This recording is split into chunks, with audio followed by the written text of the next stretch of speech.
So I'm going to talk about why DNA is a valuable tool and move on to how to get the most information possible out of the testing, and then conclude with how to deal with some problems people encounter with the testing. And I guess the initial question you might have is, why should I do DNA testing?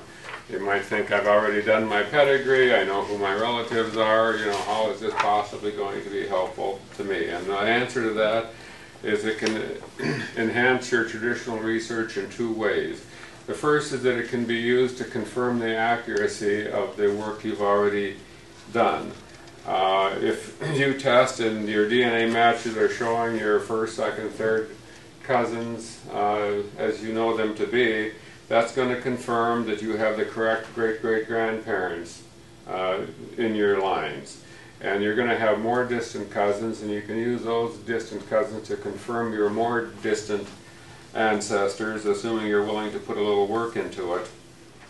How this works is if you share an ancestor with a DNA match, that verifies that both of you got genes from that particular ancestor or ancestral couple. And so you can verify your charts line by finding shared people in your match's pedigrees.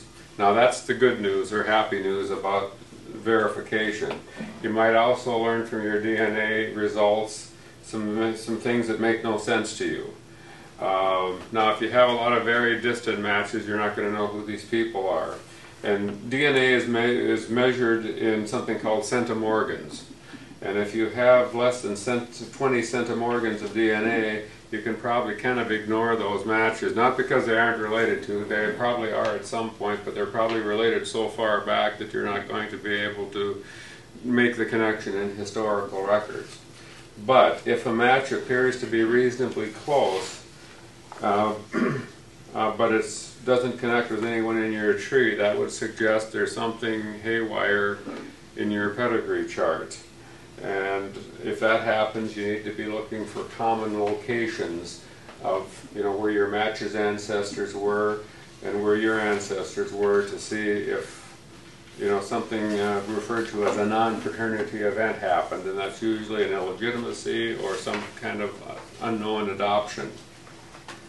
Now another big area DNA can help you with is finding relatives you never knew existed, and breaking down what's sometimes called brick wall problems.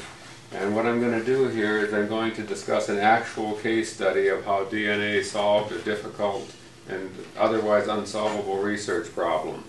And the particular case I'm talking about involves a woman born in Sweden, but the situation would have been pretty much the same had they been born in northern Norway. My great-great-grandparents were a couple named Sven Johansson and Ellen Nilsdotter. They lived in southern Sweden in the mid-1800s. They had 9 children, and I'd researched the entire family. The 6th child was a girl named Maria, born in 1847 in Nebeli Parish. I was not having any luck finding out what happened to this one girl. Church records in Sweden indicated that in 1869 she got a work permit to go to Denmark. She was 22 years old. The church record just said Denmark. It didn't say any parish, didn't give any province. And I searched for her for years, many years. I looked for her in Sweden and couldn't find any evidence that she ever came back. Went out to Salt Lake City and tried to get some expert help with Danish records. Denmark has a number of census records to see if I could find her. And one of the things that was complicating the search is her name was Maria Svensson or Maria Svensdotter. It's an extremely common name, and there's lots of variations of the name.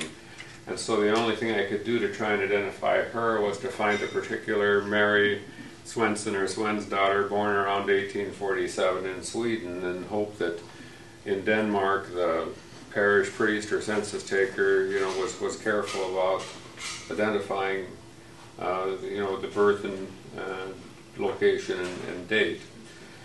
And anyway, the bottom line is, after years and years of work, I had found nothing about her, nothing.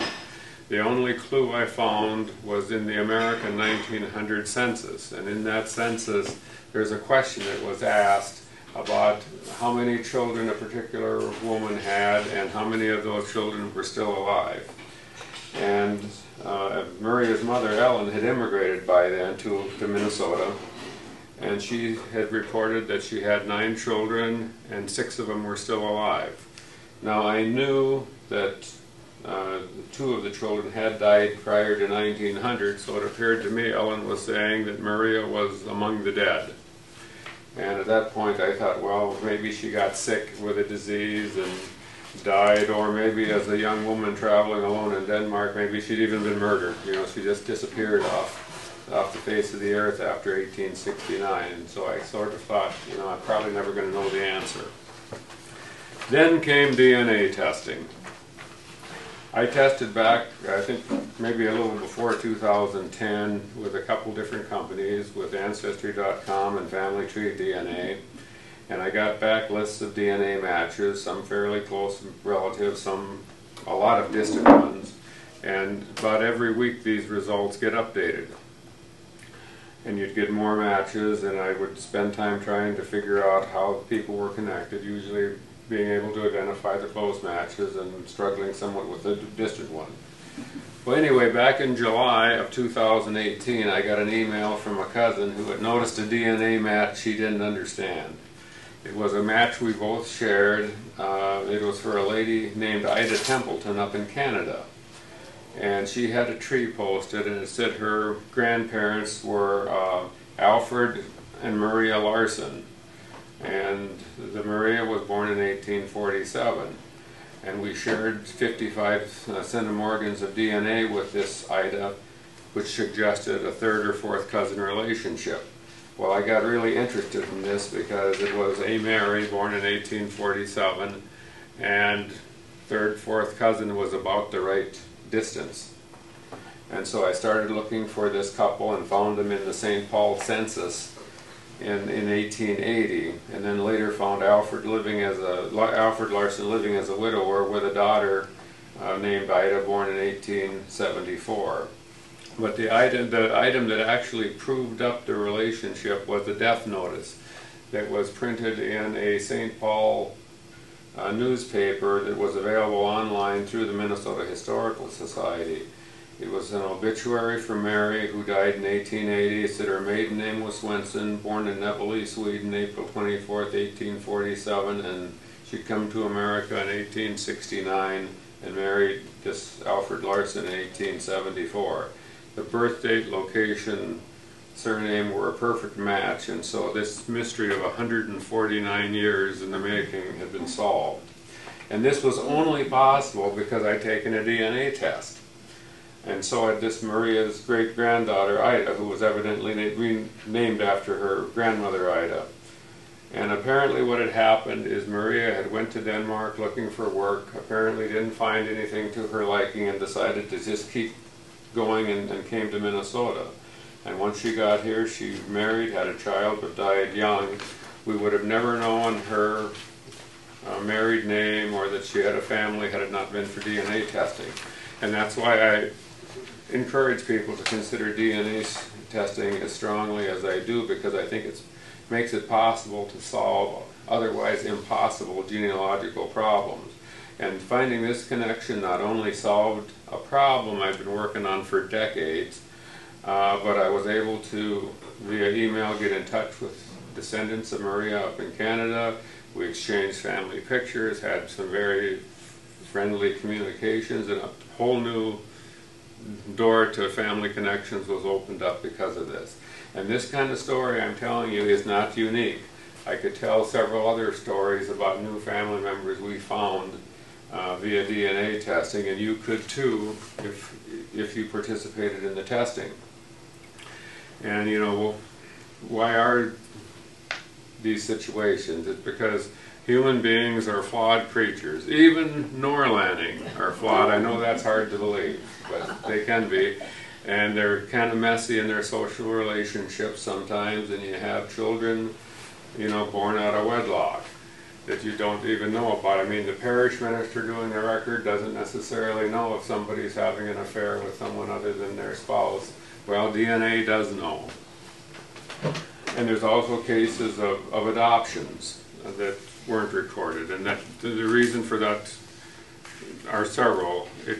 I know of instances where a family from Nordland was very, very poor, had several children, and then had another child they couldn't afford, and they basically gave it to another family to raise as their own. Or you could have situations where a disease came through and the parents died, leaving orphans, and the kids got spread out to other families. Or one thing that was not uncommon, if you have an older daughter in the family that gets pregnant and has a child, sometimes the girl's parents would raise that child as a younger sibling, essentially, and hold it out as that. And that's how the census taker would report it, as just as being a youngest child. Well, if DNA testing can expose a relationship and show there was another father involved here. So what I'm getting at here is that you may have thought that you've done all your research, but you don't know what you don't know. And so it's likely you have some family connections out there you're unaware of, even though you've done careful research, and the DNA testing can reveal those. So let's assume that I've sold you on the idea that DNA testing could be useful. I'm going to talk about some of the major companies you can consider testing with. The big bear in the woods is Ancestry.com. You've probably all heard of it. It's based in Utah. It's been in the genealogy business for many years. But despite being in the genealogy business, it was kind of one of the newcomers to DNA. But one thing Ancestry.com had going for it is it has a lot of money. It's very well funded. And it was able to buy up Sorensen Laboratories, which was kind of one of the leading research companies. And so it got up to speed really, really fast, and is the major player, and it has now the largest database of DNA information in the world. As of this spring, it had over 22 million DNA profiles. Just bigger is better in the field of DNA for a couple of reasons. For one thing, with Ancestry.com, because they have so much to draw on, they can give you much more specific ethnicity estimates. A lot of companies, they might give you an estimate of Scandinavian or maybe Norwegian. Ancestry.com can bring it right down to a provincial level. They have subgroups for Nordland and Troms. So that's good. The other advantage is they have millions of pedigrees. Not all those pedigrees are well done pedigrees. You know, you have to scrutinize them, but they have tons of stuff, and there's lots of useful information. And they're linked to the DNA results, and it makes it a lot easier for you to find connections. And Ancestry.com also does a lot of the work for you. It will suggest that you have common ancestors with matches. You don't have to go and do it all yourself. And then just in the last year, they came out with a new feature they call Side View, which they can divide your matches up into maternal or paternal, or split them up between two parents, even if your parents have never been tested. So that's an advantage. And again, since they got lots of resources, they're able to attract lots of test takers, and they're able to create these new tools. Now, one criticism of Ancestry DNA is that they don't have what's called a chromosome browser, which allows you to see where on a chromosome you match with another person. A lot of companies have those. Ancestry doesn't, and it doesn't appear they're going to do that anytime soon. And another issue is that for a long time they didn't market their tests outside of North America. And a lot of kits did get to Europe, but most of their kits are from North America. But they do have, like I say, 22 million of them. Now, the second largest company is 23andMe, and that's a California-based company that's been in the DNA business for a long time. They have about 12 million autosomal tests in their database, which means it's a little over half the size of Ancestry's. One of the advantages of 23andMe is they also give you what's called your haplogroup on your paternal and maternal side, which is a nice bonus.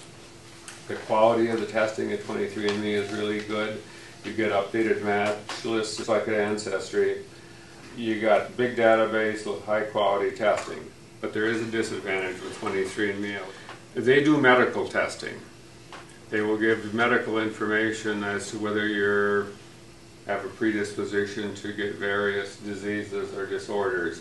And that's why a lot of people tested with 23andMe, is they wanted information. Am I, likely to become diabetic, for example? And there's nothing bad about that in itself, except that because a lot of people tested with them because they were interested in medical information, they aren't necessarily interested in genealogy. And so when you get the match, you get their email address. But the common frustration you hear about people that are working with 23andMe is I send emails to my matches and I never get a response. I think there's been an estimate that only about 1 in 10 emails get a response, because these people largely were interested in medical stuff. They weren't testing because they wanted to learn about their family. And so that can be really frustrating to you if you get what looks like a good match to help you solve a difficult problem, but the person has no interest in helping and they don't respond. Now, number 3 is MyHeritage.com. They have about 5.8 million test results. It's a company based in Israel. It's one of the newer players. Probably its biggest advantage is most of its DNA kits were sold in Europe. And so if you're looking for matches in Europe, it's a good database to get involved in, even though it's only about the quarter of the size of Ancestry's database. The company also has some other things going for it if you want to have a full subscription instead of just transferring your test there. It's an innovative company. They have a tool where you can download a picture and it'll enhance the picture. It'll clean up faded spots, colorize it if you want. And then it can also animate, smile, turn its head, look very realistic. And then the latest thing, which I think has been available about a year, is you can say write up a biography of this person. And then you can select a voice, and the animated figure will basically tell their life story, which I think is, now some people say that's creepy. That's creepy. But I think it's a good way to, say, get younger people in your family interested. You got this picture of great-grandma, and the features are moving fairly realistically, and then talking, saying, my name is so-and-so, and this is where I was born, and I met my husband here. It just is a neat way of I think, getting younger people interested in it. So that's something that MyHeritage has.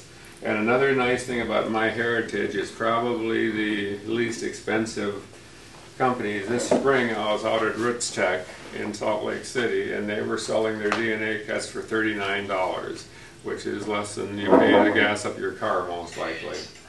The fourth major company is Family Tree DNA, and it's one of the older companies out there. It's based in Texas. It has a autosomal database of about 1.7 million, and that's a small database compared to other companies, but they do types of testing that other companies don't. They will do testing on your paternal line or your maternal line. So if you have a question or problem straight up the male line or straight up the female line, that's the only place you can get testing to help you with that. One criticism of Family Tree DNA is they tend to count very small segments of DNA. And again, those are valid segments, but they probably suggest a relationship way back before you're going to be able to prove it. It might be 1,000 years ago. And so sometimes their estimates may be overemphasize how close the relationship is. And there is one other factor, it's not written about in the notes, but you should be aware of it because it's a particular issue of people from areas of Nordland. Oh, endogamy. You ever heard of endogamy? Okay, it's not the same as incest. Incest, where close relatives intermarry, but what you have where you have people like that lived in a particular valley or lived on an island, they would be marrying distant cousins, third or fourth cousins, which wasn't a problem, except in your DNA profiles it sometimes suggests a closer relationship than there really was, because people share lots and lots of little tiny bits of information from their third, fourth, fifth cousins. And so it makes it look like they may be first or second cousins when they're related much further than that. That's kind of what sometimes can happen at family tree DNA, is that they're counting all the little pieces, and so sometimes they say someone is closer related to you than they really are. But if you're from Nordland, like from Mo i Rana, for example, there is a problem of endogamy in that you're related to an awful lot of people, but distantly.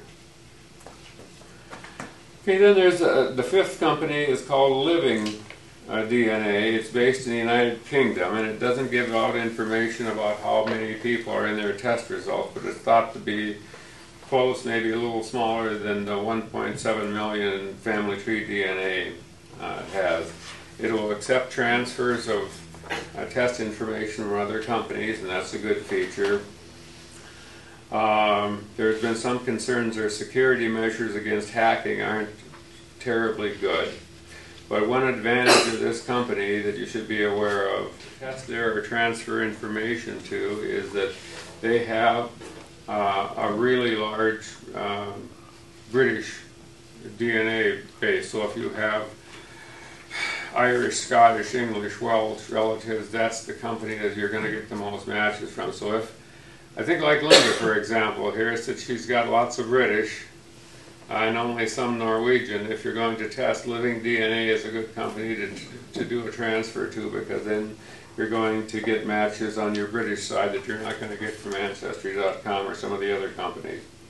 GEDmatch is not a testing company. They don't sell tests, but there are something you should be aware of, because you can transfer your raw file to GEDmatch, and they have tools available that aren't available at other places. For example, they have tools that allow you to get a pretty accurate estimate about how far back a particular common ancestor is. And then another tool I think is neat. If you have a number of relatives in your family test, it can create what's called a virtual test kit for a particular ancestry. They call it Lazarus. Okay, in other words, you're bringing the dead back to life. And so you can create this virtual kit for, say, a grandparent or something, if you have enough cousins to share information. And then you can use that grandparent's test kit to look for matches just for it. Again, there's no cost to transfer. Sometimes to get some of these tools there is a nominal fee. I think it's like $10 for a certain time period. It's not terribly expensive. Now that brings us to what I call testing strategies. And one good thing that's happened over the last several years with DNA testing is the price has been coming down and down quite a bit. What used to cost several $100s, you can now get for probably less than $50. There's a way to get even more out of that. You want your information in as many of these databases as possible, because they're all different. And buy your test from Ancestry.com, so you get the advantage of being in their database, their huge database, and I'll have links to these pedigree charts they have. But then you can download what they call your raw file, and then you can transfer that file for free to places like MyHeritage, Family Tree DNA, and GEDmatch, I guess. This downloading is pretty easy. Most of the companies, they have a tab that just says download raw results. You download that and then you upload it to whatever company you're trying to share it with. Now, DNA testing is not without some downsides. So let's look at some of these problems. And I guess one problem sometimes people worry about is privacy. If it just really freaks you out that your DNA profile is out there, maybe DNA testing isn't for you. But there are so many advantages to it.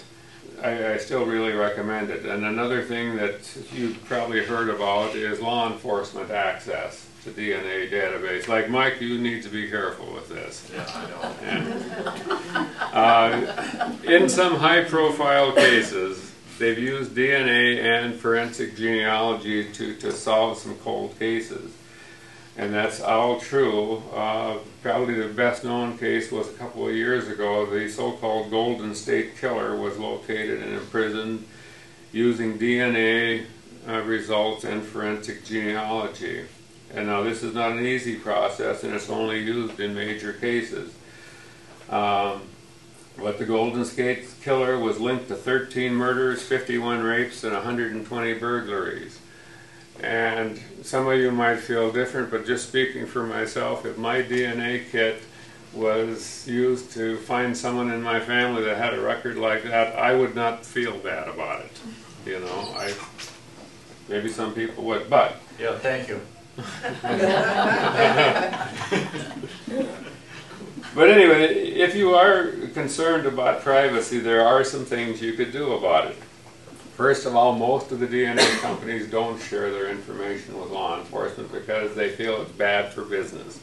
There are a couple of companies that do, the two being GEDmatch and Family Tree DNA, but both those companies allow customers to opt out of having their DNA profiles shared with law enforcement. And another step you can take on your own is to use an assumed name on your test kit. The companies are interested in getting money for your test. They really don't care what name is on the test. I manage tests for probably 30 or 40 different people, and some of those people use assumed names, and it doesn't cause any problem at all. Call yourself Bullwinkle Moose, and the company is not going to question it, and the results you get will be just as valid for your own use. But nobody's going to know who you are for sure. And you can, it is linked to an email address, but you know, you can create a new email address at places like yahoo.com that's not your regular one. Or you can use someone like me that handles cases for other people, so it's linked to my email address, and no one is going to know other than you and me that it's your test. The last thing I'm going to touch on here is how to deal with surprises. And I learned this the hard way, and I'm still not sure how to handle the situation. But if you're asking other relatives to take tests, and it is helpful not just to test yourself, but to have cousins, siblings, and stuff, because you all get different DNA from your ancestors. If you're asking someone to test, ask them ahead of time whether or not they want to know if something unexpected shows up. I mean, the example being, let's say you have several cousins test, and it becomes apparent when you're looking at the result is that someone's father wasn't who everyone thought their father was. What do you do? Honesty and factual history is really important, but you also don't want to hurt somebody, you know, cause them pain. And so it is a dilemma. What do? You tell them, you know, what the information is, or do you're trying to evade that? If you've asked them ahead of time, do you want to know if something unexpected shows up? Then that's your choice or their choice, and you know, let the chips fall where they may. But if you just test them and then you get some surprising results, then you're in a bad spot. So what I'm telling you is ask them ahead of time. Do you want to know if there's a surprise? And that's really the only problems I'm aware of with the DNA testing. I mean, it's gotten to be very simple. There's no needles involved. They don't need your blood. They just need you to either put a Q-tip swab in your cheek or provide some saliva. Very painless, very easy. And so if you're interested in having an accurate and complete family history, DNA testing is something you should be looking at using. And that's all I have to say at this point. Are there any questions? The question I have is, in the Bible, family Bibles, I can see 5 names back. But through DNA testing, do you think a guy could go a little bit further back, 3 or 4 more names? Is that possible? You can go back a long ways. I mean, I have verified ancestral connections from the 1600s, okay, that I've can find out, found that that's the common ancestors, they're that far back. And the companies usually say that they're good out to, you know, like 5th or 6th cousins. No, you're not going to get all of your 5th or 6th cousin. There's diminishing returns as you go back because the common DNA gets smaller and smaller. Like up to about 3rd cousins, you're very likely to share DNA. Beyond that, you're not going to get all of them. They're going to start to be fewer and fewer, but you still got DNA from a long ways back. Okay. I want to go as far back as Leif Erikson because I want to own Canada. I've been talking about what's called autosomal DNA. Yeah. If you're looking at like paternal or maternal lines, now that goes back thousands of years. In other words, the Y chromosome that males have, you can go back 10, 12 generations and it's going to be exactly the same chromosome. And same with the mitochondrial DNA that we get from our mothers. That mitochondrial DNA is probably the same 5,000 years ago. It's actually quite an amazing thing. And so like if you're trying to prove up a maternal line, it's a very useful tool.